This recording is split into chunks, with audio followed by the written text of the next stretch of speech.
Hi ನಮಸ್ಕಾರ ಆತ್ಮೀಯ ವೀಕ್ಷಕರೇ, ತಮ್ಮೆಲ್ಲರಿಗೂ ಚಾಲೆಂಜ್ ಕೋಚಿಂಗ್ ಕ್ಲಾಸಸ್ ಗುಡದೂರು ಈ ಒಂದು ಯೂಟ್ಯೂಬ್ ಕ್ಲಾಸ್ಗೆ ತಮ್ಮೆಲ್ಲರಿಗೂ ಪ್ರೀತಿಯ ಮತ್ತು ಆತ್ಮೀಯ ಸ್ವಾಗತ. ಪ್ರಿಯ ವೀಕ್ಷಕರೇ, ನಿಮಗೆ ಈಗಾಗಲೇ ತಿಳಿದಿರುವ ಹಾಗೆ ನಮ್ಮ ಚಾಲೆಂಜ್ ಕೋಚಿಂಗ್ ಕ್ಲಾಸಸ್ ಗುಡದೂರಿನಲ್ಲಿ ಪ್ರತಿ ವರ್ಷದಂತೆ ಈ ವರ್ಷ ಕೂಡ ನಾವೇ ಬೇಸಿಗೆ ತರಬೇತಿ ಶಿಬಿರವನ್ನು ಪ್ರಾರಂಭ ಮಾಡಿದ್ದೀವಿ. ಆತ್ಮೀಯ ವೀಕ್ಷಕರೇ, ಈ ಒಂದು ಬೇಸಿಗೆ ತರಬೇತಿ ಶಿಬಿರದ ಒಂದು ತರಗತಿಗಳು ಏಪ್ರಿಲ್ 2ರಿಂದ ಈ ಒಂದು ತರಗತಿಗಳು ಪ್ರಾರಂಭವಾಗಲಿದೆ. ಈಗಾಗಲೇ ನಮ್ಮ ಒಂದು ಸಂಸ್ಥೆಯಲ್ಲಿ ಈ ಒಂದು ತರಗತಿಗೆ ಸಂಬಂಧಪಟ್ಟಂತೆ ಪ್ರವೇಶಗಳು ಕೂಡ ಪ್ರಾರಂಭವಾಗಿದ್ದಾವೆ. ಆಸಕ್ತಿ ಇರತಕ್ಕಂಥ ಪಾಲಕರು ಇಲ್ಲಿರ್ತಕ್ಕಂಥ ನಂಬರ್ 8217650718 ನಂಬರಿಗೆ ಕಾಂಟ್ಯಾಕ್ಟ್ ಮಾಡಿ ನಿಮ್ಮ ಮಕ್ಕಳ ಒಂದು ಪ್ರವೇಶವನ್ನು ಪಡ್ಕೋಬಹುದು. ಹಾಗಾಗಿ ಪ್ರಿಯ ವೀಕ್ಷಕರೇ, ನಮ್ಮ ಸಂಸ್ಥೆ ರಾಜ್ಯದ ಅತ್ಯುನ್ನತ ತರಬೇತಿ ಸಂಸ್ಥೆಗಳಲ್ಲಿ ಕೂಡ ಒಂದಾಗಿದೆ. ಪ್ರಸ್ತುತ 3 ಮತ್ತು 4ನೇ ತರಗತಿ ವಿದ್ಯಾರ್ಥಿಗಳು ಹಾಗೂ 5ನೇ ತರಗತಿ ಮುಗಿಸಿ 6ನೇ ತರಗತಿ ಓದ್ತಕ್ಕಂಥ ವಿದ್ಯಾರ್ಥಿಗಳು ಕೂಡ ನಾವು ಈ ಒಂದು ಬೇಸಿಗೆ ತರಬೇತಿ ಶಿಬಿರವನ್ನು ಪ್ರಾರಂಭ ಮಾಡಿದ್ದೇವೆ. ಹಾಗಾಗಿ ಈಗ ಇನ್ನೇನು 2 ತಿಂಗಳ ಏನು ಶಾಲೆ ರಜೆ ಕೊಡ್ತಾ ಇದೆ ಈ ಒಂದು ಸರ್ಕಾರಿ ಶಾಲೆ, ಆ ಒಂದು ಸಮಯವನ್ನು ಸದುಪಯೋಗಪಡಿಸ್ಕೊಳ್ಳಿ. ಹಾಗೆ ನಿಮ್ಮ ಮಕ್ಕಳ ಶಿಕ್ಷಣದ ಗುಣಮಟ್ಟವನ್ನು ಕೂಡ ನೀವು ಇನ್ನೂ ಇಮ್ಮಡಿ ಮಾಡಬಹುದು. ಪ್ರಿಯ ವೀಕ್ಷಕರೇ, ಇನ್ನೇನು ಕೆಲವೇ ದಿನಗಳಲ್ಲಿ ಮಾರ್ಚ್ 22ನೇ ತಾರೀಕು ಆದರ್ಶ ವಿದ್ಯಾಲಯದ ಒಂದು ಪ್ರವೇಶ ಪರೀಕ್ಷೆಗಳು ನಡೀತಾ ಇದ್ದಾವೆ. ಹಾಗಾಗಿ ನಾನು ಇವತ್ತಿನ ಈ ತರಗತಿಗಳಲ್ಲಿ ಆದರ್ಶ ವಿದ್ಯಾಲಯದ ಒಂದು ಪ್ರವೇಶ ಪರೀಕ್ಷೆಯಲ್ಲಿ ಬರ್ತಕ್ಕಂಥ ಒಂದು ಸಮಾಜ ವಿಜ್ಞಾನಕ್ಕೆ ಸಂಬಂಧಪಟ್ಟಂತೆ ಕೆಲವೊಂದಿಷ್ಟು ಸಂಭವನೀಯ ಪ್ರಶ್ನೆಗಳನ್ನು ಇವತ್ತು ನೀವು ಮುಂದುಗಡೆ ತೆಗೆದುಕೊಂಡು ಬಂದಿದ್ದೀನಿ. ಹಾಗಾಗಿ ಯಾವ್ಯಾವ ಮಕ್ಕಳು ಈ ಒಂದು ಆದರ್ಶ ವಿದ್ಯಾಲಯ ಪ್ರವೇಶ ಪರೀಕ್ಷೆ ಬರೀತಾ ಇದ್ದಾರಾ ಅಂಥ ಮಕ್ಕಳು ಈ ನಮ್ಮ ತರಗತಿಯನ್ನು ಪ್ರಾರಂಭದಿಂದ ಕೊನೆಯವರೆಗೆ ನೋಡಿ, ಯಾವುದೇ ರೀತಿ ಸ್ಕಿಪ್ ಮಾಡಬೇಡಿ. ಯಾಕಂದರೆ 1 ಅಂಕ ನಿಮ್ಮ ಭವಿಷ್ಯವನ್ನು ಕೂಡ ಬದಲಾಯಿಸಬಹುದು. 1 ಅಂಕ ಏನಪ್ಪ ಅಂದರೆ ನೀವು ಆಯ್ಕೆ ಆಗದೇ ಇರಬಹುದು ಅಥವಾ 1 ಅಂಕದಿಂದ ಆಯ್ಕೆ ಆಗಬಹುದು. ಸೊ ಹಾಗಾಗಿ ಯಾವುದೇ ಪ್ರಶ್ನೆಯನ್ನು ನೀವು ಅಷ್ಟು ಸುಲಭವಾಗಿ ಕಡೆಗಣಿಸಬಾರ್ದು. ಸೊ ಹಾಗಾದರೆ ಬನ್ನಿ ಇವತ್ತಿನ ಈ ಕ್ಲಾಸನ್ನು ಪ್ರಾರಂಭಿಸೋಣ. ಹಾಗಾದರೆ ವಿದ್ಯಾರ್ಥಿಗಳ ಮೊದಲನೇ ಪ್ರಶ್ನೆ ಏನಿದೆಪ್ಪ ಅಂದರೆ ಕೇಳಿ. ಕನ್ನಡದ ಮೊದಲನೇ ವ್ಯಾಕರಣ ಗ್ರಂಥ ಅಂತ ಕೇಳಿದ್ದಾರೆ. ಕನ್ನಡದ ಮೊದಲನೇ ವ್ಯಾಕರಣ ಗ್ರಂಥ ಯಾವುದು ಅಂತ ಪ್ರಶ್ನೆ ಕೇಳಿದಾಗ ಸೊ ಇದು ಸಾಮಾನ್ಯ ಜ್ಞಾನಕ್ಕೆ ಸಂಬಂಧಪಟ್ಟಂತೆ, ಅದರಲ್ಲಿ ವಿಶೇಷವಾಗಿ ಸಮಾಜ ವಿಜ್ಞಾನಕ್ಕೆ ಸಂಬಂಧಪಟ್ಟಂತೆ ಕೇಳಿರ್ತಕ್ಕಂಥ ಪ್ರಶ್ನೆ. ಇಲ್ಲಿ ವಚನ ಸಾಹಿತ್ಯ, ಶಬ್ದಕೋಶ, ಶಬ್ದ ದರ್ಶನ ಮತ್ತು ಶಬ್ದಮಣಿ ದರ್ಪಣ ಅಂತ 4 ಆಯ್ಕೆಗಳಿದ್ದಾವೆ. ಸೊ ಈಗಾಗಲೇ ಗೊತ್ತು, ಕನ್ನಡದ ಮೊದಲ ವ್ಯಾಕರಣ ಗ್ರಂಥ ಅಂತ ಕೇಳಿದ್ದಾರೆ. ಯಾವುದಪ್ಪ ಹಾಗಾದರೆ ಶಬ್ದಮಣಿ ದರ್ಪಣ. ಸೊ ಹಾಗಾದರೆ ಈ ಪ್ರಶ್ನೆಗೆ ಸರಿಯಾದ ಉತ್ತರ ಆಯ್ಕೆ 4 ಸರಿಯಾದ ಉತ್ತರ ಆಗುತ್ತೆ. ಹಾಗಾದರೆ ಈ ಶಬ್ದಮಣಿ ದರ್ಪಣದ ಬಗ್ಗೆ ಸ್ವಲ್ಪ ಒಂದಿಷ್ಟು ಮಾಹಿತಿ ನೋಡಬೇಕಾದ್ರೆ ಇದನ್ನು ಕ್ರಿಸ್ತಶಕ ಅಂದಾಜು ಅಂದರೆ ಕ್ರಿಸ್ತಶಕ ಯಾವಾಗಪ್ಪ ಅಂದರೆ ಅಂದಾಜು ಯಾವಂದರೆ 1260ರ ಒಂದು ಸಂದರ್ಭದಲ್ಲಿ, ಯಾವಾಗ 1260ನೇ ಇಸ್ವಿಯಲ್ಲಿ 1260ನೇ ಇಸ್ವಿಯಲ್ಲಿ ಏನಪ್ಪ ಅಂದರೆ ಈ ಒಂದು ವ್ಯಾಕರಣ ಗ್ರಂಥವನ್ನು ಯಾರು ರಚನೆ ಮಾಡ್ತಾರಪ್ಪ ಅಂದರೆ ಕೇಶಿರಾಜ ಅವರು ರಚನೆ ಮಾಡ್ತಾರೆ. ಇದನ್ನು ಯಾರು? ಕೇಶಿರಾಜ ಅಂತಕ್ಕಂಥ ಒಬ್ಬ ಸಾಹಿತಿ, ಕನ್ನಡದ ಹಳೆಗನ್ನಡದ ಒಬ್ಬ ಪ್ರಸಿದ್ಧ ಸಾಹಿತಿ. ಅವರು ಏನು ಮಾಡ್ತಾರೆ 1260ರಲ್ಲಿ ಏನು ಮಾಡ್ತಾರೆ ಶಬ್ದಮಣಿ ದರ್ಪಣ ಅಂತಕ್ಕಂಥ ಕೃತಿಯನ್ನು ರಚನೆ ಮಾಡ್ತಾರ. ಇದು ಹಳೆಗನ್ನಡದ ವ್ಯಾಕರಣ ಗ್ರಂಥವಾಗಿದೆ. ಇದು ಹಳೆಗನ್ನಡದ ಒಂದು ವ್ಯಾಕರಣ ಗ್ರಂಥವಾಗಿದೆ. ಇನ್ನೊಂದು ಕನ್ನಡದ ಗ್ರಂಥ ಅತ್ಯಂತ ಹಳೆಯ ಗ್ರಂಥ ಯಾವುದು? ಕವಿರಾಜ ಮಾರ್ಗ ಅಂತ ನಾವು ಕರಿತೀವಿ. ಆ ಕವಿರಾಜ ಮಾರ್ಗ ಅದೊಂದು ಅಲಂಕಾರ ಶಾಸ್ತ್ರ ಅಥವಾ ಲಕ್ಷಣ ಗ್ರಂಥ ಅಂತ ನಾವು ಕರಿತೀವಿ. ಯಾವುದು? ಕವಿರಾಜ ಮಾರ್ಗ. ಅದು ಕ್ರಿಸ್ತಶಕ 850ರಲ್ಲಿ ರಚನೆ ಆಗಿರ್ತಕ್ಕಂಥ ಒಂದು ಗ್ರಂಥ ಆಗಿರುತ್ತೆ. ಆದರೆ ಶಬ್ದಮಣಿ ಅನ್ನುವ ದರ್ಪಣ ಅಂತಕ್ಕಂಥ ಈ ಒಂದು ಕೃತಿ ಇದು ಕನ್ನಡದ ಅತ್ಯಂತ ಹಳೆಯ ವ್ಯಾಕರಣ ಗ್ರಂಥ ಅಂತ ನಾವು ಕರಿತಾ ಇದ್ದೀವಿ. ಯಾವುದು? ಶಬ್ದಮಣಿ ದರ್ಪಣ. ಸೊ ಇದು 1260ರಲ್ಲಿ ರಚನೆ ಮಾಡ್ತಾರೆ. ಯಾರಪ್ಪ ಅಂದರೆ ಕೇಶಿರಾಜ್ ಅವರು ಈ ಒಂದು ಗ್ರಂಥವನ್ನು ರಚನೆ ಮಾಡಿರ್ತಾರ. ಸೊ ಹಾಗಾದರೆ ಮುಂದಿನ ಪ್ರಶ್ನೆ ನೋಡೋಣ. ನೋಡಿ, ಸಾಮಾನ್ಯ ಜ್ಞಾನಕ್ಕೆ ಅಥವಾ ಸಮಾಜ ವಿಜ್ಞಾನಕ್ಕೆ ಸಂಬಂಧಪಟ್ಟಂತೆ ಮೊದಲನೇ ಪ್ರಶ್ನೆ ಏನಪ್ಪ ಅಂದರೆ ಜಿಲ್ಲಾ ಪಂಚಾಯತ್ ಅವಧಿ. ಅಂದರೆ ನಿಮ್ಮ ಪ್ರತಿಯೊಂದು ಊರಲ್ಲಿ ಆಗಿರ್ಬೋದು, ಪ್ರತಿಯೊಂದು ಜಿಲ್ಲೆಯಲ್ಲೂ ಕೂಡ ಒಂದು ಪಂಚಾಯತ್ ಇರುತ್ತೆ. ಅದಕ್ಕೆ ಜಿಲ್ಲಾ ಪಂಚಾಯತ್ ಅಂತ ಕರಿತೀವಿ. ಸೊ ಒಟ್ಟು ಪಂಚಾಯತಿ ವ್ಯವಸ್ಥೆಯನ್ನು ನೋಡ್ತಾ ಇದ್ದರೆ 3 ಪ್ರಕಾರದ ಪಂಚಾಯತಿ ವ್ಯವಸ್ಥೆಗಳು ನೋಡ್ತಾ ಇದ್ದೀವಿ. ಅತ್ಯಂತ ಕೆಳಮಟ್ಟದ ಹಂತ ಯಾವುದಪ್ಪ ಅಂದರೆ ಗ್ರಾಮ ಪಂಚಾಯತಿ ಬರುತ್ತೆ. ಮಧ್ಯಮ ಹಂತ ಯಾವುದಪ್ಪ ಅಂದರೆ ತಾಲೂಕ್ ಪಂಚಾಯತ್ ಬರುತ್ತೆ. ಉನ್ನತ ಮಟ್ಟ ಯಾವುದಪ್ಪ ಅಂದರೆ ಅದು ಜಿಲ್ಲಾ ಪಂಚಾಯತ್ ಆಗಿರುತ್ತೆ. ಹಾಗಾದರೆ ಜಿಲ್ಲಾ ಪಂಚಾಯತಿಯಲ್ಲಿ ಆಯ್ಕೆ ಆಗಿರ್ತಕ್ಕಂಥ ಯಾರು? ಸದಸ್ಯರು ಅಥವಾ ಅಧ್ಯಕ್ಷರು ಮತ್ತು ಉಪಾಧ್ಯಕ್ಷರನ್ನು ಆಯ್ಕೆ ಮಾಡ್ತಾರೆ. ಹೌದಾ? ಜಿಲ್ಲಾ ಪಂಚಾಯತಿಗೆ ಆಯ್ಕೆ ಆಗಿರ್ತಕ್ಕಂಥ ಸದಸ್ಯರು ಯಾವುದು ನೇರ ಚುನಾವಣೆ ಮೂಲಕ ಆಯ್ಕೆ ಆಗ್ತಾರ. ಆ ಸದಸ್ಯರು ಏನು ಮಾಡ್ತಾರಪ್ಪ ಅಂದರೆ ತಮ್ಮಲ್ಲೇ ಒಬ್ಬ ಅಧ್ಯಕ್ಷನನ್ನು ಮತ್ತು ಉಪಾಧ್ಯಕ್ಷನನ್ನಾಗಿ ಆಯ್ಕೆ ಮಾಡ್ತಾರೆ. ಹಾಗಾದರೆ ಜಿಲ್ಲಾ ಪಂಚಾಯತಿಗೆ ಆಯ್ಕೆ ಆಗಿರ್ತಕ್ಕಂಥ ಸದಸ್ಯರ ಅವಧಿ ಕೇಳಿದ್ದಾರೆ. ಆಯ್ಕೆ ಆಗಿರ್ತಕ್ಕಂಥ ಸದಸ್ಯರ ಅವಧಿ ಎಷ್ಟಿರುತ್ತಪ್ಪ ಅಂದರೆ 5 ವರ್ಷದವರೆಗೆ ಇರುತ್ತೆ. ಜಿಲ್ಲಾ ಪಂಚಾಯತ್ ಸದಸ್ಯರ ಅಧಿಕಾರಾವಧಿ ಎಷ್ಟು ವರ್ಷ ಇರುತ್ತಾ? 5 ವರ್ಷದವರೆಗೆ ಇರುತ್ತೆ. ಅದೇ ರೀತಿ ಅಧ್ಯಕ್ಷ ಮತ್ತು ಸದಸ್ಯರ ಅವಧಿ ಕೂಡ ಏನಾಗಿರುತ್ತಾ? 5 ವರ್ಷ ಆಗಿರುತ್ತಾ. ಇದು ನಮ್ಮ ಕರ್ನಾಟಕದಲ್ಲಿ ಬರ್ತಕ್ಕಂಥ ಪಂಚಾಯತ್ ರಾಜ್ಯ ವ್ಯವಸ್ಥೆಯಲ್ಲಿ ಬರ್ತಕ್ಕಂಥ ಒಟ್ಟು 3 ಹಂತಗಳಲ್ಲಿ ಅತ್ಯಂತ ಉನ್ನತವಾದ ಹಂತ ಯಾವುದಪ್ಪ ಅಂದರೆ ಅದು ಜಿಲ್ಲಾ ಪಂಚಾಯತ್ ಆಗಿರುತ್ತೆ. ಸೊ ಇದು ಈ ಒಂದು ಪಂಚಾಯತ್ ವ್ಯವಸ್ಥೆಗೆ ಸಂಬಂಧಪಟ್ಟಂಥ ಮಾಹಿತಿ. ಸೊ ಹಾಗಾದರೆ ಮುಂದಿನ ಪ್ರಶ್ನೆ 3 ನೋಡಿ ಏನಿದೆ. ದ್ವೀಪಗಳ ಗುಂಪನ್ನು ಹೀಗೆನ್ನುತ್ತಾರೆ. ದ್ವೀಪಗಳ ಗುಂಪಿಗೆ ನಾವೇನಂತೀವಿ? ಒಂದು ಹೆಸರು ಕೊಡ್ತಾರೆ. ಅದಕ್ಕೆ ಏನಂತೀವಿ? ಕಿರುದ್ವೀಪನ, ಸಾಗರನ, ಸಮುದ್ರನ ಅಥವಾ ದ್ವೀಪಸ್ತೋಮನ.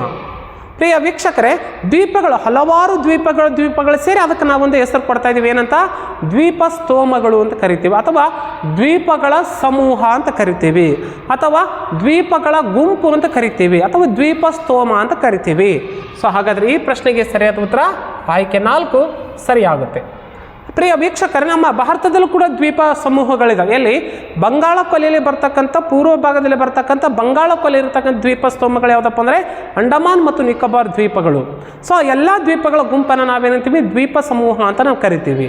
ಅಷ್ಟೇ ಅಲ್ಲದೆ ಅರಬ್ಬಿ ಸಮುದ್ರದಲ್ಲೂ ಕೂಡ ದ್ವೀಪಗಳ ಗುಂಪಿದೆ. ಯಾವುದಪ್ಪ ಅಂದರೆ ಲಕ್ಷದ್ವೀಪ ಇದೆ. ಲಕ್ಷದ್ವೀಪಗಳಲ್ಲಿ ಬಹಳಷ್ಟು ಗುಂಪುಗಳಿರುವುದು, ಅದಕ್ಕೆ ನಾವು ಲಕ್ಷದ್ವೀಪ ಅಂತ ಕರಿತೀವಿ ಅಥವಾ ದ್ವೀಪಗಳ ಸಮೂಹ ಅಂತ ಕರಿತೀವಿ. ಸೊ ನಮ್ಮ ಭಾರತದಲ್ಲಿ ಪೂರ್ವ ಬಂಗಾಳ ಕೊಲ್ಲಿಯಲ್ಲಿ ಅಂಡಮಾನ್ ನಿಕೋಬಾರ್ ದ್ವೀಪಗಳ ಗುಂಪಿದ್ದರೆ, ಆ ಪಶ್ಚಿಮದಲ್ಲಿ ಅರಬ್ಬಿ ಸಮುದ್ರದಲ್ಲಿ ಲಕ್ಷದ್ವೀಪಗಳ ಸಮೂಹ ನಾವು ಇಲ್ಲಿ ಕಾಣ್ತಾ ಇದ್ದೀವಿ. ಅತ್ಯಂತ ದೊಡ್ಡ ದ್ವೀಪ ಸಮೂಹ ಯಾವುದಪ್ಪ ಅಂದರೆ ಇಂಡೋನೇಷ್ಯಾ. ಅತಿ ದೊಡ್ಡ ದ್ವೀಪಗಳ ಗುಂಪು ಯಾವುದಪ್ಪ ಅಂದರೆ ಅದು ಇಂಡೋನೇಷ್ಯಾ ಅಂತ ಕರಿತೀವಿ. ಅತಿ ದೊಡ್ಡ ದ್ವೀಪ ರಾಷ್ಟ್ರ ಯಾವುದಪ್ಪ ಅಂದರೆ ಅದು ಗ್ರೀನ್ಲ್ಯಾಂಡ್. ಅತಿ ದೊಡ್ಡ ದ್ವೀಪ ಯಾವುದು? ಗ್ರೀನ್ಲ್ಯಾಂಡ್ ಆಗಿರುತ್ತೆ. Okay, yes. ಮುಂದಿನ ಪ್ರಶ್ನೆ ನೋಡಿ. ಮಕ್ಕಳ ಉತ್ತಮ ಭವಿಷ್ಯಕ್ಕಾಗಿ ನಿರ್ಮಾಣಕ್ಕಾಗಿ ಹಮ್ಮಿಕೊಂಡ ಯೋಜನೆ ಯಾವುದು? ಮಕ್ಕಳ ಒಂದು ಯಾವುದು? ಹೆಣ್ಣು ಮಕ್ಕಳ ಭವಿಷ್ಯಕ್ಕಾಗಿ ಅಂತ ಕೇಳಿದ್ದಾರೆ. ಮಕ್ಕಳಂದರೆ ಎಲ್ಲ ಮಕ್ಕಳಲ್ಲಿ ಯಾರು?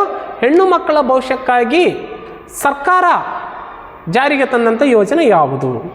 ಯಶಸ್ವಿನಿ ಯೋಜನೆ, ಅಕ್ಷಯ ಯೋಜನೆ, ಕ್ಷೀರಭಾಗ್ಯ ಯೋಜನೆ, ಭಾಗ್ಯಲಕ್ಷ್ಮಿ ಯೋಜನೆ ಅಂತ ನಾವು ಕರಿತಾ ಇದ್ದೀವಿ.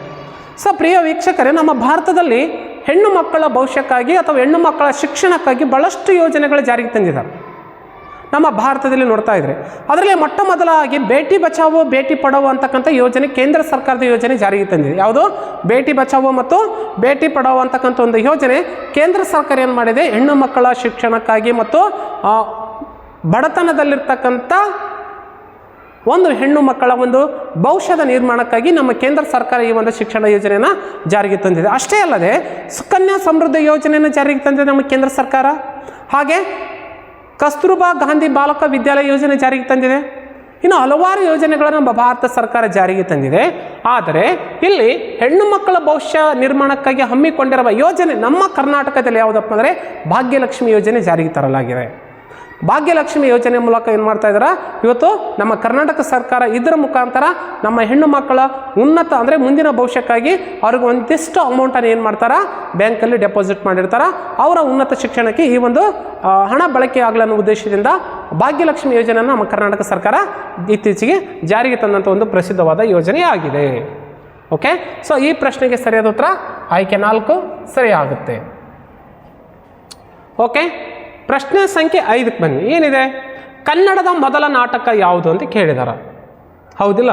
ನೋಡಿ, ಸಾಮಾನ್ಯ ಜ್ಞಾನ ನೋಡ್ರಿ ಮಕ್ಕಳು, ನೀವು ಗಣಿತ ಬಿಡಿಸ್ತೀರಿ, ಭಾಳ ಈಸಿ ಇದೆ. ಯಾಕಂದರೆ ಅಲ್ಲಿ ಸಂಕಲನ, ವ್ಯವಕಲನ, ಗುಣಾಕಾರ, ಬಾಕರ ಅಂದರೆ ಗಣಿತದ 4 ಮೂಲಭೂತ ಕ್ರಿಯೆಗಳನ್ನು ತುಂಬ ಸುಲಭವಾಗಿ ಮಾಡ್ತೀರಿ. ಅದರಲ್ಲಿ ಯಾವುದೇ ರೀತಿ ಸಂಶಯವಿಲ್ಲ. ಆದರೆ ನಿಮಗೆ ಬರ್ತಕ್ಕಂಥ ಒಂದು ಸ್ವಲ್ಪ ಡಿಫಿಕಲ್ಟ್ ಆಗಿರ್ತಕ್ಕಂಥ ಸಬ್ಜೆಕ್ಟ್ ಯಾವುದು ಬರ್ತಪ್ಪ ಅಂದರೆ ಅದು ಸಮಾಜ ವಿಜ್ಞಾನಕ್ಕೆ ಸಂಬಂಧಪಟ್ಟಂಥ ಪ್ರಶ್ನೆಗಳು. ಹೌದಾ? ಸೊ ಹಾಗಾಗಿ ಅದ್ರ ಬಗ್ಗೆ ನೀವು ಸ್ವಲ್ಪ ಗಮನ ಹರಿಸಿದ್ರೆ ನೀವು ಸುಲಭವಾಗಿ ಉತ್ತರವನ್ನು ಹುಡುಕ್ಬೋದು, ಹಾಕಬಹುದು. ಸೊ ಹಾಗಾಗಿ ಇಲ್ಲಿ ಕೇಳ್ಯಾರ ನೋಡ್ರಿ, ಕನ್ನಡದ ಮೊದಲ ನಾಟಕ ಯಾವುದು? ಯಾವುದು? ಹರಿಶ್ಚಂದ್ರ ಕಾವ್ಯ, ಮಿತ್ರವಿಂದ ಗೋವಿಂದ, ಮಂಕುತಿಮ್ಮನ ಕಗ್ಗ, ಜೈಮಿನಿ ಭಾರತ. ನಾನು 4 ಆಯ್ಕೆಗಳನ್ನು ಹೇಳುವ ಬದಲು ಇಲ್ಲಿ ಕನ್ನಡದ ಮೊದಲ ನಾಟಕ ಯಾವುದು? ಮಿತ್ರವಿಂದ ಗೋವಿಂದ. ಸೊ ಆಯ್ಕೆ 2 ರೈಟ್ ಆಗುತ್ತೆ. ಸೊ ಹಾಗಾದ್ರೆ ಮಿತ್ರವಿಂದ ಗೋವಿಂದದ ಬಗ್ಗೆ ಸ್ವಲ್ಪ, ಈ ಒಂದು ನಾಟಕದ ಬಗ್ಗೆ ನಾವು ಯಾರು ಬರೆದ್ರು, ಯಾವಾಗ ಬರೆದ್ರು ಅಂತ ನಾನು ನೋಡ್ತಾ ಇದ್ದೀನಿ. ನಮ್ಮ ಮೈಸೂರು ಸಂಸ್ಥಾನದ ಅರಸ ಆಗಿರ್ತಕ್ಕಂಥ ಚಿಕ್ಕದೇವರಾಯರ ಅರಸ್ಥಾನದಲ್ಲಿ ಒಬ್ಬ ಕವಿ ಆಶ್ರಯ ಪಡ್ಕೊಂಡಿರ್ತಾನೆ. ಯಾರಪ್ಪ ಅಂದರೆ ಸಿಂಗಾರಾರ್ಯ ಅಂತಕ್ಕಂಥ ಒಬ್ಬ ಕವಿ. ಇವ್ರು ಏನು ಮಾಡ್ತಾರಪ್ಪ ಅಂದರೆ ನಮ್ಮ ಈ ಒಂದು ಚಿಕ್ಕದೇವರಾಯರ ಒಂದು ಆಶ್ರಯ ಕಾಲದಲ್ಲಿ ಅಥವಾ ಅವರ ಒಂದು ಆಳ್ವಿ ಕಾಲದಲ್ಲಿ ಏನು ಮಾಡ್ತಾರಪ್ಪ ಅಂದರೆ 1680ರಲ್ಲಿ, ಯಾವಾಗ 1680ರಲ್ಲಿ ಏನು ಮಾಡ್ತಾರಪ್ಪ ಅಂದರೆ ಇವರು ಚಿಕ್ಕದೇವರಾಯನ ಒಂದು ಆಸ್ಥಾನದಲ್ಲಿ ಇದ್ದಾಗ ಈ ಒಂದು ಮಿತ್ರವಿಂದ ಗೋವಿಂದ ನಾಟಕವನ್ನು ಬರೀತಾರೆ. ಹಾಗಾದರೆ ಈ ನಾಟಕ ವರ್ಧನ ಸಾಮ್ರಾಜ್ಯದ ಪ್ರಸಿದ್ಧ ರಾಜ ಆಗಿರ್ತಕ್ಕಂಥ ಭಾರತದ ಪ್ರಸಿದ್ಧ ಮನೆತನ ಆಗಿರ್ತಕ್ಕಂಥ ಹರ್ಷವರ್ಧನ ಒಂದು ಸಂಸ್ಕೃತದಲ್ಲಿ ರತ್ನಾವಳಿ ಅನ್ನುವ ನಾಟಕನ ಬರೆದಿರ್ತಾರೆ. ಅದರ ಆಧಾರವಾಗಿ ಇಟ್ಟುಕೊಂಡು ಆ ಒಂದು ಬೇಸಾಸ ಆಧಾರದ ಮೇಲೆ ಏನು ಮಾಡ್ತಾರಪ್ಪ ಅಂದರೆ ಇವರು ಮಿತ್ರವಿಂದ ಗೋವಿಂದ ಅಂತಕ್ಕಂಥ ನಾಟಕವನ್ನು ಬರೀತಾರ. ಆ ರತ್ನಾವಳಿ ನಾಟಕ ಸಂಸ್ಕೃತದಲ್ಲಿ ಇರುತ್ತೆ. ಬಟ್ ಇವ್ರು ಏನು ಮಾಡ್ತಾರ 1680ರಲ್ಲಿ ಮಿತ್ರವಿಂದ ಗೋವಿಂದವನ್ನು ಅದರ ಆಧಾರವಾಗಿ ಇಟ್ಟುಕೊಂಡು ಕನ್ನಡಕ್ಕೆ ಅನುವಾದ ಮಾಡ್ತಾರ. ಸೊ ಹಾಗಾದರೆ ಈ ಒಂದು ನಾಟಕವನ್ನು ಬರೆದ್ರು ಯಾರು? ಸಿಂಗಾರಾರ್ಯ ಅಂತಕ್ಕಂಥ ಒಬ್ಬ ಪ್ರಸಿದ್ಧ ಕವಿ. Okay, yes. ಹಾಗಾದರೆ ಬನ್ನಿ ಮುಂದಿನ ಪ್ರಶ್ನೆ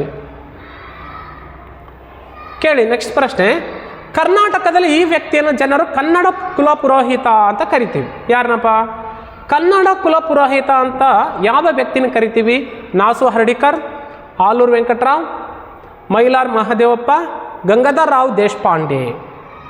ಸೊ ಹಾಗಾದರೆ ಬನ್ನಿ, ನಿಮ್ಗೆ ಈಗಾಗಲೇ ಗೊತ್ತು ಕನ್ನಡದ ಕುಲಪುರೋಹಿತ ಅಂತ ಯಾರನ್ನು ಕರಿತೀವಿ? ಆಲೂರು ವೆಂಕಟರಾವ್. ರೈಟ್ ಆನ್ಸರ್ ಆಲೂರು ವೆಂಕಟರಾಯ್ ಸರಿಯಾದ ಉತ್ತರ.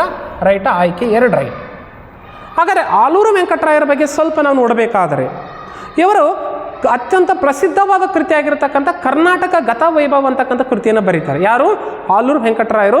ಮತ್ತು ಕರ್ನಾಟಕದ ಏಕೀಕರಣ ಚಳವಳಿಯಲ್ಲಿ ಕೂಡ ಪ್ರಮುಖ ಪಾತ್ರವನ್ನು ವಹಿಸಿರ್ತಾರೆ. ಒಬ್ಬ ಸ್ವಾತಂತ್ರ್ಯ ಹೋರಾಟಗಾರರು ಕೂಡ ಆಗಿರ್ತಾರೆ. ಹಾಗೆ ನಾಸು ಹರ್ಡಿಕರ್ ಇವರು ಕೂಡ ಏನಪ್ಪ ಅಂದರೆ ನಮ್ಮ ಭಾರತದಲ್ಲಿ ಸ್ವಾತಂತ್ರ್ಯ ಹೋರಾಟಗಾರರ ಪ್ರಮುಖ ವ್ಯಕ್ತಿಗಳು ಕೂಡ ಇವರೊಬ್ಬರು ಆಗಿರ್ತಾರೆ. ಇವರು 1923ರಲ್ಲಿ ಏನು ಮಾಡ್ತಾರೆ? 1923ರಲ್ಲಿ ಏನು ಮಾಡ್ತಾರಪ್ಪ ಅಂದರೆ ಒಂದು ಪ್ರಸಿದ್ಧ ಸ್ವಯಂ ಸೇವಾ ಸಂಸ್ಥೆಯನ್ನು ಪ್ರಾರಂಭ ಮಾಡ್ತಾರೆ. ಯಾವುದು? ಹಿಂದೂಸ್ತಾನಿ ಸೇವಾ ದಳ ಅಂತಕ್ಕಂಥ ಒಂದು ಸಂಸ್ಥೆಯನ್ನು ಹುಟ್ಟುಹಾಕಿ ಒಂದು ಸ್ವಯಂ ಸೇವಕರ ಒಂದು ಗುಂಪನ್ನು ಹುಟ್ಟುಹಾಕಿ ಭಾರತದ ಸ್ವಾತಂತ್ರ್ಯದ ಹೋರಾಟದಲ್ಲಿ ತಮ್ಮನ್ನು ತಾವು ತೊಡಗಿಸ್ಕೊಳ್ತಾರೆ. ಯಾರು? ನಾಸು ಹರ್ಡಿಕರ್ ಅವರು. ಅಷ್ಟೇ ಅಲ್ಲ, ಗಂಗಾಧರರಾವ್ ದೇಶಪಾಂಡೆ ಇವರು ಏನಪ್ಪ ಅಂದರೆ ಕರ್ನಾಟಕದ ಏಕೀಕರಣದಲ್ಲಿ ಕೂಡ ಅಷ್ಟೇ ಅಲ್ಲದೆ ಕರ್ನಾಟಕದ ಏಕೀಕರಣದಲ್ಲಿ ಆಗಿರ್ಬೋದು ಪ್ರಮುಖ ಪಾತ್ರವನ್ನು ವಹಿಸಿದಂಥ ಒಬ್ಬ ಮಹಾನ್ ವ್ಯಕ್ತಿ. ಯಾರು? ಗಂಗಾಧರರಾವ್ ದೇಶಪಾಂಡೆ ಇವರು. ಎಸ್, ಇಲ್ಲಿದರು ಇವ್ರನ್ನ ನಾವೇನಂತ ಕರಿತೀವಪ್ಪ ಅಂದರೆ ಇವರಿಗೆ ಪ್ರಸಿದ್ಧವಾದ 2 ಬಿರುದುಗಳಿರ್ತವೆ. ಏನಪ್ಪ ಅಂದರೆ ಕರ್ನಾಟಕದ ಕೇಸರಿ ಅಥವಾ ಕರ್ನಾಟಕದ ಸಿಂಹ ಅಂತ ಕರಿತೀವಿ. ಯಾಕಂದರೆ ಕರ್ನಾಟಕದ ಏಕೀಕರಣದಲ್ಲಿ ಕೂಡ ಇವರ ಪ್ರಮುಖವಾದ ಪಾತ್ರವನ್ನು ವಹಿಸಿರ್ತಾರೆ. ಇನ್ನು ಯಾರಪ್ಪ ಅಂದರೆ ಮೈಲಾರ್ ಮಹದೇವಪ್ಪ. ನೋಡ್ರಿ, ಮೈಲಾರ ಮಹದೇವಪ್ಪ ಅವರು ಮಹಾತ್ಮ ಗಾಂಧೀಜಿಯವರು ಭಾರತ ಸ್ವಾತಂತ್ರ್ಯಕ್ಕಾಗಿ ಹೋರಾಟ ಮಾಡುವ ಸಂದರ್ಭದಲ್ಲಿ ದಂಡಿ ಸತ್ಯಾಗ್ರಹನ ಪ್ರಾರಂಭ ಮಾಡ್ತಾರೆ. ಯಾವಾಗ? 1930ರಲ್ಲಿ. ಆ ದಂಡಿ ಸತ್ಯಾಗ್ರಹದಲ್ಲಿ ಕರ್ನಾಟಕದಿಂದ ಭಾಗವಹಿಸಿದ ಏಕೈಕ ಕನ್ನಡಿಗ ಯಾರು? ಮೈಲಾರ್ ಮಹದೇವಪ್ಪ. ಏನು 70 ಜನ ಏನು ಭಾಗವಹಿಸ್ತಾರೆ ದಂಡಿ ಸತ್ಯಾಗ್ರಹದಲ್ಲಿ ಅಥವಾ ಉಪ್ಪಿನ ಸತ್ಯಾಗ್ರಹದಲ್ಲಿ, ಅದರಲ್ಲಿ ಕರ್ನಾಟಕದಿಂದ ಭಾಗವಹಿಸಿದಂಥ ಒಬ್ಬನೇ ಕನ್ನಡಿಗ ಯಾರಪ್ಪ ಅಂದರೆ ಈ ನಮ್ಮ ಮೈಲಾರ್ ಮಹದೇವಪ್ಪನವರು. ಸೊ ಹಾಗಾದರೆ ಈ ಪ್ರಶ್ನೆಗೆ ಸರಿಯಾದ ಉತ್ತರ ಆಯ್ಕೆ 2 ರೈಟ್ ಆನ್ಸರ್. ಓಕೆ, ಪ್ರಶ್ನೆ ಸಂಖ್ಯೆ 7 ನೋಡೋಣ.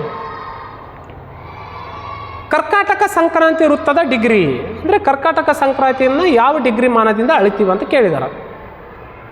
ಪ್ರಿಯ ವೀಕ್ಷಕರೇ, ನಮ್ಮ ಭೂಮಿ ಮೇಲೆ ಪೂರ್ವ ಪಶ್ಚಿಮವಾಗಿ ಎಳೆದಂಥ ಕಾಲ್ಪನಿಕ ರೇಖೆಗಳಿಗೆ ನಾವೇನಂತೀವಿ? ಅಕ್ಷಾಂಶಗಳಂತ ಕರಿತೀವಿ. ಉತ್ತರ ದಕ್ಷಿಣವಾಗಿ ಎಳೆದಂಥ ರೇಖೆಗಳಿಗೆ ನಾವೇನಂತೀವಿ? ರೇಖಾಂಶಗಳಂತ ಕರಿತಾ ಇದ್ದೀವಿ.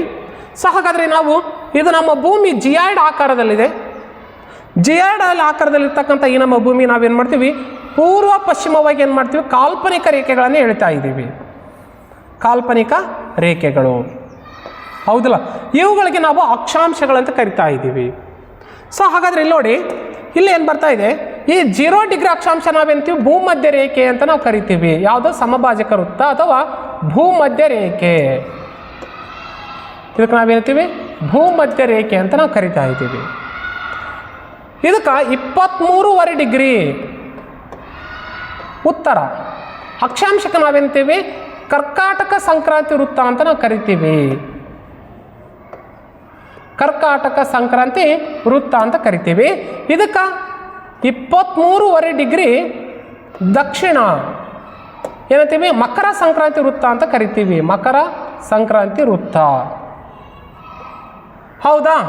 ಸೊ ನೋಡ್ರಿ, ಇಲ್ಲಿ ಮೇಲೆ ಬರ್ತಕ್ಕಂಥ ಏನಪ್ಪ ಅಂದರೆ 66.5 ಡಿಗ್ರಿ ಉತ್ತರ ಅಕ್ಷಾಂಶ ಅಂತ ನಾವು ಕರಿತೀವಿ. 66 ಡಿಗ್ರಿ ಉತ್ತರ ಅಕ್ಷಾಂಶ. ಇಲ್ಲಿ 66.5 ಡಿಗ್ರಿ ದಕ್ಷಿಣ ಅಕ್ಷಾಂಶ ಅಂತ ಕರಿತೀವಿ. ಸೊ ಹಾಗಾದರೆ ಬನ್ನಿ, 23.5 ಡಿಗ್ರಿ ಉತ್ತರ ಅಕ್ಷಾಂಶ ಎಲ್ಲಿದೆ? ಇಲ್ಲಿದೆ. ಸೊ ಹಾಗಾದರೆ ಇದಕ್ಕೆ ನಾವೇನಂತೀವಿ? ಕರ್ಕಾಟಕ ಸಂಕ್ರಾಂತಿ ವೃತ್ತ ಅಂತ ನಾವು ಕರಿತೀವಿ. ಹೌದಿಲ್ಲ? ಸೊ 23.5 ಡಿಗ್ರಿ ದಕ್ಷಿಣ ಅಕ್ಷಾಂಶಕ್ಕೆ ಮಕರ ಸಂಕ್ರಾಂತಿ, 62.5 ಡಿಗ್ರಿ ಉತ್ತರ ಅಕ್ಷಾಂಶ ಇಲ್ಲಿದೆ. ಇಲ್ಲಿ ಏನು ಬರಬೇಕಾಗಿತ್ತು? 66 ಬರಬೇಕಾಗಿತ್ತು. 66.5 ಡಿಗ್ರಿ ದಕ್ಷಿಣ ಅಕ್ಷಾಂಶ ಇಲ್ಲಿ ಕಂಡು ಬರುತ್ತೆ. ಸೊ ಹಾಗಾದರೆ ಇವು ಪೂರ್ವ ಪಶ್ಚಿಮಕ್ಕೆ ಎಳೆದಿರ್ತಕ್ಕಂಥ ಕಾಲ್ಪನಿಕ ರೇಖೆಗಳಿಗೆ ನಾವು ಅಕ್ಷಾಂಶಗಳಂತ ಕರಿತೀವಿ. ಅಷ್ಟೇ ಅಲ್ಲದೆ ಇಲ್ಲಿ ನೋಡ್ರಿ, ಇವುಗಳಿಗೆ ನಾವೇನಂತೀವಿ? ರೇಖಾಂಶಗಳು ಅಂತ ಕರಿತೀವಿ. ಉತ್ತರ ದಕ್ಷಿಣ ಬಗೆಳದಂಥ ಕಾಲ್ಪನಿಕ ರೇಖೆಗಳನ್ನ ನಾವೇನಂತೀವಿ? ರೇಖಾಂಶಗಳು ಅಂತ ನಾವು ಕರಿತೀವಿ. ಓಕೆ, ಇದು ಭೂಮಿ ಮೇಲೆ ಎಳೆದಿರ್ತಕ್ಕಂಥ ಕಾಲ್ಪನಿಕ ರೇಖೆಗಳು. ಸೊ ಈ ಪ್ರಶ್ನೆಗೆ ಸರಿಯಾದ ಉತ್ತರ ಆಯ್ಕೆ 1 ಸರಿಯಾಗುತ್ತೆ. ಇನ್ನು ನೋಡಿ, ಪ್ರಾಥಮಿಕ ಹಂತದಲ್ಲಿ ಗುಣಾತ್ಮಕ ಶಿಕ್ಷಣ ನೀಡುವ ಉದ್ದೇಶಕ್ಕಾಗಿ ಹಮ್ಮಿಕೊಂಡಿರುವ ಕಾರ್ಯಕ್ರಮ ಯಾವುದು? ಪ್ರಾಥಮಿಕ ಅಂದರೆ 1ನೇ ತರಗತಿಯಿಂದ 5ನೇ ತರಗತಿವರೆಗೂ ಒಳ್ಳೆಯ ಶಿಕ್ಷಣ ಕೊಡಬೇಕಪ್ಪ ಮಕ್ಕಳಿಗೆ. ಗ್ರಾಮೀಣ ಭಾಗದಲ್ಲಿರ್ತಕ್ಕಂಥ ಮಕ್ಕಳಿಗಾಗಿರ್ಬೋದು, ನಗರ ಭಾಗದಲ್ಲಿರ್ತಕ್ಕಂಥ ಮಕ್ಕಳಿಗಾಗಿರ್ಬೋದು, ಒಂದು ಒಳ್ಳೆಯ ಶಿಕ್ಷಣ ಕೊಡಬೇಕು, ಗುಣಮಟ್ಟದ ಶಿಕ್ಷಣ ಕೊಡಬೇಕು ಅನ್ನೋ ಉದ್ದೇಶದಿಂದ ನಮ್ಮ ಸರ್ಕಾರಕ್ಕೆ ಒಂದು ಯೋಜನೆ ಹಾಕಿಕೊಂಡಿದೆ. ಹಾಗಾದರೆ ಆ ಯೋಜನೆ ಯಾವುದು? ನೋಡ್ರಿ, ಗುಣಾತ್ಮಕ ಶಿಕ್ಷಣ ಅಂದರೆ ಸರ್ವ ಶಿಕ್ಷಣ ಅಭಿಯಾನ ಅಂತಕ್ಕಂಥ ಕಾರ್ಯಕ್ರಮ ಬರುತ್ತೆ. ಸೊ ಆಯ್ಕೆ 3 ರೈಟ್ ಆನ್ಸರ್. ಈ ಸರ್ವ ಶಿಕ್ಷಣ ಅಭಿಯಾನ ಏನಪ್ಪ ಅಂದರೆ 6ರಿಂದ 14 ವರ್ಷದೊಳಗಿನ ಎಲ್ಲ ಮಕ್ಕಳಿಗೆ ಏನು ಮಾಡಬೇಕು? ಉಚಿತ ಮತ್ತು ಕಡ್ಡಾಯ ಶಿಕ್ಷಣ. ಯಾರಿಗೆ? 6ರಿಂದ 14 ವರ್ಷದೊಳಗೆ ಬರ್ತಕ್ಕಂಥ ಎಲ್ಲ ಮಕ್ಕಳಿಗೆ ಏನು ಮಾಡ್ತಾರೆ? ಉಚಿತ ಮತ್ತು ಕಡ್ಡಾಯ ಶಿಕ್ಷಣವನ್ನು ಯಾವಾಗ ಜಾರಿಗೆ ತರ್ತಾರೆ? ಇದನ್ನು 2001ನೇ ಇಸ್ವಿಯಲ್ಲಿ ಜಾರಿಗೆ ತರ್ತಾರೆ. ಯಾರು? ಅಟಲ್ ಬಿಹಾರಿ ವಾಜಪೇಯಿ ಪ್ರಧಾನಮಂತ್ರಿ ಆಗಿರ್ತಾರೆ ಆ ಸಂದರ್ಭದಲ್ಲಿ. ಸೊ 2001ನೇ ಇಸ್ವಿಯಲ್ಲಿ ಈ ಒಂದು ಯೋಜನೆಯನ್ನು ಜಾರಿಗೆ ತರಲಾಗುತ್ತಾ. ಯಾವುದು? ಸರ್ವ ಶಿಕ್ಷಣ ಅಭಿಯಾನ. 6ರಿಂದ 14 ವರ್ಷದ ಮಕ್ಕಳಿಗೆ ಉಚಿತ ಮತ್ತು ಕಡ್ಡಾಯ ಶಿಕ್ಷಣ ಆಗಿರ್ತಾ 2001ನೇ ಇಸ್ವಿಯಲ್ಲಿ ಇದನ್ನು ಜಾರಿಗೆ ತರ್ತಾರ. ಇನ್ನು 1989ರಲ್ಲಿ ಏನು ಮಾಡ್ತಾರಪ್ಪ ಅಂದರೆ 1989ರಲ್ಲಿ ರೋಜ್ಗಾರ್ ಯೋಜನೆ ಜಾರಿಗೆ ತರ್ತಾರೆ. ಏನಂದರೆ ಗ್ರಾಮೀಣ ಮತ್ತು ನಗರ ಭಾಗದಲ್ಲಿರ್ತಕ್ಕಂಥ ನಿರುದ್ಯೋಗಿ ಯುವಕರಿಗೆ ಉದ್ಯೋಗ ಕೊಡ್ತಕ್ಕಂಥ ಯೋಜನೆ ಯಾವುದು? ರೋಜ್ಗಾರ್ ಯೋಜನೆ. ಯಾವಾಗ ಜಾರಿ ತರಲಾಯಿತು? 1989ರಲ್ಲಿ ಜಾರಿ ತರಲಾಯಿತು. ಇನ್ನು ಆಶ್ರಯ ಯೋಜನೆ, ನಿರ್ಗತಿಕರಿಗೆ ಬಡವರಿಗೆ ವಾಸ ಮಾಡುವುದಕ್ಕಿರ್ತಕ್ಕಂಥ ಮನೆಗಳನ್ನು ಕಟ್ಟಿಕೊಡಲು ತಂದಂತಕ್ಕಂಥ ಯೋಜನೆ ಆಶ್ರಯ ಯೋಜನೆ ಆಗಿರುತ್ತೆ. ಗ್ರಾಮಗಳ ಅಭಿವೃದ್ಧಿಗಾಗಿ ತಂದಂಥ ಯೋಜನೆ ಗ್ರಾಮ ಸಮೃದ್ಧಿ ಯೋಜನೆ ಆಗಿರುತ್ತೆ. ಸೊ ಹಾಗಾಗಿ ಇವುಗಳ ಬಗ್ಗೆ ನೀವು ನಿಮ್ಮ ಒಂದು ಟೆಕ್ಸ್ಟ್ ಬುಕ್ಕಲ್ಲಿ ತುಂಬ ವಿವರವಾಗಿ ಕೊಟ್ಟಿದ್ದಾರೆ. ಇನ್ನೂ ನೀವು ಹೆಚ್ಚಿಗೆ ಬೇಕಾದರೆ ನಿಮ್ಮ ಪರಿಸರ 5ನೇ ತರಗತಿಯ ಪರಿಸರ ಬುಕ್ಕಲ್ಲಿ ನೀವು ಓದ್ಕೋಬೋದು. ಓಕೆ, ಎಸ್, ಈ ಪ್ರಶ್ನೆಗೆ ಸರಿಯಾದ ಉತ್ತರ ಆಯ್ಕೆ 3 ರೈಟ್ ಆಗುತ್ತೆ. ಓಕೆ, ಪ್ರಶ್ನೆ ಸಂಖ್ಯೆ 9 ಕೇಳಿ. ಕರ್ನಾಟಕ ಸಂಗೀತದ ಪಿತಾಮಹ ಯಾರು? ನಿಮ್ಮೆಲ್ಲರಿಗೂ ಗೊತ್ತು, ಕರ್ನಾಟಕ ಸಂಗೀತದ ಪಿತಾಮಹ ಯಾರು? ಪುರಂದರದಾಸರು. ಹೌದಿಲ್ಲ? ಪುರಂದರದಾಸರು ಕರ್ನಾಟಕ ಸಂಗೀತದ ಪಿತಾಮಹರ ಅಂತಾರೆ. ಸೊ ಇದು ಜಗಜ್ಜಾಹೀರ ಆಗ್ತಕ್ಕಂಥ ವಿಷಯ. ಸೊ ಪುರಂದರದಾಸರ ಅಂಕಿತನಾಮ ಪುರಂದರ ವಿಠಲ ಆಗಿರುತ್ತಾ. ಕನಕದಾಸರ ಅಂಕಿತನಾಮ ಕಾಗಿನೆಲೆ ಆದ್ಯಕೇಶವ ಆಗಿರುತ್ತಾ. ಭೀಮ್ಸೇನ್ ಜೋಶಿ ಇವರೊಬ್ಬ ಮಹಾನ್ ಸಂಗೀತಗಾರರಾಗಿರ್ತಾರೆ. ಚೌಡಯ್ಯ ಅಂತಕ್ಕಂಥ ಇವನು ಕೂಡ ಒಬ್ಬರು ಪ್ರಸಿದ್ಧ ವಚನಕಾರರು ಆಗಿರ್ತಾರೆ. ಓಕೆ, ಈ ಪ್ರಶ್ನೆಗೆ ಸರಿಯಾದ ಉತ್ತರ ಆಯ್ಕೆ 4 ರೈಟ್ ಆನ್ಸರ್. ಪ್ರಜೆಗಳು ತಮ್ಮ ಪ್ರತಿನಿಧಿಗಳನ್ನು ಆಯ್ಕೆ ಮಾಡಿ ಅವರಿಂದ ನಡೆಸಲಾಗುವ ರಾಜಕೀಯ ವ್ಯವಸ್ಥೆಯನ್ನು ನಾವು ಏನಂತ ಕರಿತೀವಿ? ಹೀಗೆ ಕರಿತೀವಿ. ಏನಂತ ಕರಿತೀವಿ? ರಾಜಪ್ರಭುತ್ವ, ಸರ್ವಾಧಿಕಾರ, ಪ್ರಜಾಪ್ರಭುತ್ವ, ಮಿಲಿಟರಿ ಆಡಳಿತ. ಮಿಲಿಟರಿ ಆಡಳಿತ ಅಂದರೆ ಸೈನ್ಯ ಆಡಳಿತ ಅಂತ ಬರುತ್ತೆ. ಹೌದಾ? ಸೊ ಅಲ್ಲಿ ಸೈನಿಕರ ದಂಡನಾಯಕನೇ ಪ್ರಮುಖ ಅಧಿಕಾರಿ ಆಗಿರ್ತಾನೆ. ಇನ್ನು ಸರ್ವಾಧಿಕಾರ ಅಂದರೆ ಎಲ್ಲ ಅಧಿಕಾರವನ್ನು ತನ್ನಲ್ಲೇ ಕೇಂದ್ರೀಕರಿಸಿಕೊಂಡಿರ್ತಕ್ಕಂಥ ಒಂದು ವ್ಯವಸ್ಥೆಗೆ ಸರ್ವಾಧಿಕಾರ ಅಂತ ಕರಿತೀವಿ. ಇನ್ನು ರಾಜಪ್ರಭುತ್ವ ಅಂದರೆ ರಾಜನ ಆಡಳಿತ, ರಾಜರ ಕಾಲದ ಆಡಳಿತ, ವಂಶಪರಗತವಾಗಿ ಬಂದಂಥ ಆಡಳಿತ, ವಂಶ ಪರಂಪರೆಯಾಗಿ ಬಂದಂಥ ಆಡಳಿತಕ್ಕೆ ರಾಜಪ್ರಭುತ್ವ ಅಂತ ಕರಿತೀವಿ. ಪ್ರಜಾಪ್ರಭುತ್ವ ಪ್ರಜೆಗಳಿಂದ, ಪ್ರಜೆಗಳಿಗಾಗಿ, ಪ್ರಜೆಗಳಿಗೋಸ್ಕರ ಇರ್ತಕ್ಕಂಥ ಸರ್ಕಾರವೇ ಪ್ರಜಾಪ್ರಭುತ್ವ. 18 ವರ್ಷ ಮೇಲ್ಪಟ್ಟ ಎಲ್ಲ ಭಾರತದ ಪ್ರಜೆಗಳು ಮತದಾನ ಮಾಡುವುದರ ಮುಖಾಂತರ ತಮ್ಮನ್ನು ಆಳ್ವಿಕೆ ಮಾಡೋರನ್ನು ತಾವೇ ಆಯ್ಕೆ ಮಾಡುವ ಪ್ರಕ್ರಿಯೆಗೆ ನಾವೇನ್ತೀವಿ? ಪ್ರಜಾಪ್ರಭುತ್ವ ಅಂತ ಕರಿತೀವಿ. ಸೊ ಭಾರತ ವಿಶ್ವದ ಅತಿ ದೊಡ್ಡ ಪ್ರಜಾಪ್ರಭುತ್ವ ಹೊಂದಿರತಕ್ಕಂಥ ರಾಷ್ಟ್ರವಾಗಿದೆ. ಸೊ ನಮ್ಮ ಪ್ರಜಾಪ್ರಭುತ್ವದ ಒಂದು ಅಡಿಗಲ್ಲು ಯಾವುದಪ್ಪ ಅಂದರೆ ಚುನಾವಣೆ ಒಂದು ಬುನಾದಿ ಆಗಿರುತ್ತೆ. ಸೊ ಹಾಗಾಗಿ ಪ್ರಜಾಪ್ರಭುತ್ವ ಅಂದರೆ ಪ್ರಜೆಗಳಿಂದ ಪ್ರಜೆಗಳಿಗೋಸ್ಕರ ಇರ್ತಕ್ಕಂಥ ಆಡಳಿತವೇ ಪ್ರಜಾಪ್ರಭುತ್ವ. ಪ್ರಜೆಗಳೇ ಇಲ್ಲಿ ಪ್ರಭುಗಳು ಆಗಿರ್ತಾರ. ಓಕೆ, ಸೊ ಆಯ್ಕೆ 3 ರೈಟ್ ಆನ್ಸರ್. ಓಕೆ, ಮುಂದಿನ ಪ್ರಶ್ನೆ. ಎಸ್ ಪ್ರಿಯ ವೀಕ್ಷಕರೇ, ಚಾಲೆಂಜ್ ಕೋಚಿಂಗ್ ಕ್ಲಾಸಸ್ ಕುಡ್ದು ನವೋದಯ, ಸೈನಿಕ, ಕಿತ್ತೂರು, ಆದರ್ಶ ಮುಂತಾದ ವಸತಿ ಶಾಲೆಗಳ ಒಂದು ತರಬೇತಿ ಕೇಂದ್ರವಾಗಿದೆ. ಸೊ ಈ ನಮ್ಮ ಸಂಸ್ಥೆ ಬೇಸಿಗೆ ತರಬೇತಿ ಶಿಬಿರವನ್ನು ಪ್ರಾರಂಭ ಮಾಡಿದ್ದೀವಿ. ಸೊ ಅದಕ್ಕೆ ಸಂಬಂಧಪಟ್ಟಂತೆ ತರಗತಿಗಳು ಏಪ್ರಿಲ್ 2ರಿಂದ ಪ್ರಾರಂಭ ಆಗ್ತಾ ಇದೆ. ಸೊ ನಿಮ್ಮ ಮಕ್ಕಳು ಕೂಡ ಪ್ರಸ್ತುತ 3, 4, 5, 6ನೇ ತರಗತಿ ಇರಲಿ, ಅಂಥ ಮಕ್ಕಳಿಗೆ ನಾವೇನು ಮಾಡ್ತೀವಿ, ಮುಂದಿನ ಹಂತದ ಒಂದು ಶಿಕ್ಷಣದ ಒಂದು ಸಿಲೆಬಸ್ಸನ್ನು ಮುಗಿಸ್ಕೊಡ್ತಕ್ಕಂಥ ಪ್ರಯತ್ನ ಮಾಡ್ತಾ ಇದ್ದೀವಿ. ಪ್ರಸ್ತುತ 3 ಮತ್ತು 4ನೇ ತರಗತಿ ವಿದ್ಯಾರ್ಥಿಗಳಿಗೆ ಒಂದು 5ನೇ ತರಗತಿ 3, 4 ಮುಗಿಸಿ 5ನೇ ತರಗತಿ ಬರ್ತಕ್ಕಂಥ ಮಕ್ಕಳಿಗೆ ನಾವೇನು ಮಾಡ್ತಾ ಇದ್ದೀವಿ, ಏಪ್ರಿಲಿಂದಲೇ ನಾವು ನವೋದಯ ಸಿಲೆಬಸ್ಸನ್ನು ಪ್ರಾರಂಭ ಮಾಡ್ತಾ ಇದ್ದೀವಿ. ಸೊ ಹಾಗಾಗಿ ಎಷ್ಟು ಓದಿದರೂ ಕಡಿಮೆ ಆತ್ಮೀಯ ವೀಕ್ಷಕರೇ, 97 ಅಂದರೆ 100ಕ್ಕೆ 97 ಮಾರ್ಕ್ಸ್ ತೊಗೊಂಡ್ರೂ ಕೂಡ ಇವತ್ತು ನವೋದಯ ಸೆಲೆಕ್ಷನ್ ಆಗ್ತಾ ಇಲ್ಲ. ಅಂದರೆ ಅರ್ಥ ಮಾಡ್ಕೊರಿ ಎಷ್ಟು ಕಾಂಪಿಟೇಷನ್ ಇದೆ, ಭಾಳಷ್ಟು ಕಾಂಪಿಟೇಷನ್ ಇದೆ. ಹಾಗಾಗಿ ಶಿಕ್ಷಣ ಕೊಡಿಸೋದ್ರಲ್ಲಿ ಯಾವತ್ತೂ ನೀವು ಹಿಂದೆ ಬೀಳಬೇಡಿ. ಒಳ್ಳೆ ಶಿಕ್ಷಣವನ್ನು ಕೊಡಿಸಿ, ಅದಕ್ಕೆ ಪ್ರತಿಫಲ ಯಾವಾಗಲೂ ಒಂದು ದಿನ ಸಿಕ್ಕೇ ಸಿಗುತ್ತೆ. ನಿಮ್ಮ ಮಕ್ಕಳು ನವೋದಯ ಪಾಸ್ ಆಗಿಲ್ಲ ಅಂದರೆ ನಿಮ್ಮ ಮಗು ದಡ್ಡ ಅಲ್ಲ, ಅವರಿಗೆ ಅಲ್ಲಿ ಸೀಟ್ ಕಡಿಮೆ ಇರುತ್ತೆ. ಅಂದರೆ 60 ಸೀಟ್ ಇರುತ್ತೆ. 60 ಸೀಟಲ್ಲಿ ನಿಮ್ಮ ಮಗು ಒಂದು ಸೀಟ್ ತೊಗೋಬೇಕಂದ್ರೆ ಅಲ್ಲಿ ಭಾಳಷ್ಟು ಮಕ್ಕಳ ನಡುವೆ ಕಾಂಪಿಟೇಷನ್ ಮಾಡಬೇಕಾಗುತ್ತೆ. ಸೊ ಆ ಕಾಂಪಿಟೇಷನಲ್ಲಿ ಸೀಟ್ ಸಿಗೋದಿಲ್ಲ. ಸೊ ಸೀಟ್ ಸಿಕ್ಕಿಲ್ಲ ಅಂದರೆ ನಿಮ್ಮ ಮಗು ಫೇಲ್ ಆಗಿದ್ದಾನಂತ ಅರ್ಥ ಅಲ್ಲ. ಸೊ ನಿಮ್ಮ ಮಗು ಬುದ್ಧಿವಂತಿದಾನ. ಸೊ ಮುಂದೆ ನೀವು ಬಹಳಷ್ಟು ವಸತಿ ಶಾಲೆಗಳಿದ್ದಾವೆ, ಆ ಒಂದು ಶಾಲೆಯಲ್ಲಿ ಪ್ರಯತ್ನ ಮಾಡ್ಬೋದು. ಸೊ ಹಾಗಾಗಿ ಇನ್ನೂ ಹೆಚ್ಚು ನಿಮ್ಮ ಮಕ್ಕಳು ಕಲಿಕೆಯಲ್ಲಿ ಬರಿಬೇಕಾದ್ರೆ ನಮ್ಮ ಒಂದು ಸಂಸ್ಥೆಯನ್ನು ಆಯ್ಕೆ ಮಾಡ್ಕೊರಿ, ನೀವು ಪ್ರವೇಶನ ಪಡ್ಕೊರಿ. ಆ ದಿಶೆಯಲ್ಲಿ ನಾವು ನಮ್ಮ ಒಂದು ಸಿಬ್ಬಂದಿ ವರ್ಗ ಶಕ್ತಿ ಮೀರಿ ಪ್ರಯತ್ನಿಸ್ತೀವಿ ಅಂತ ಹೇಳ್ತಾ ಮತ್ತೆ ನಾನು ನಿಮ್ಮನ್ನು ಮುಂದಿನ ತರಗತಿಯಲ್ಲಿ ಭೇಟಿ ಆಗ್ತೀನಿ. ಅಲ್ಲಿವರೆಗೂ ವಂದನೆಗಳು.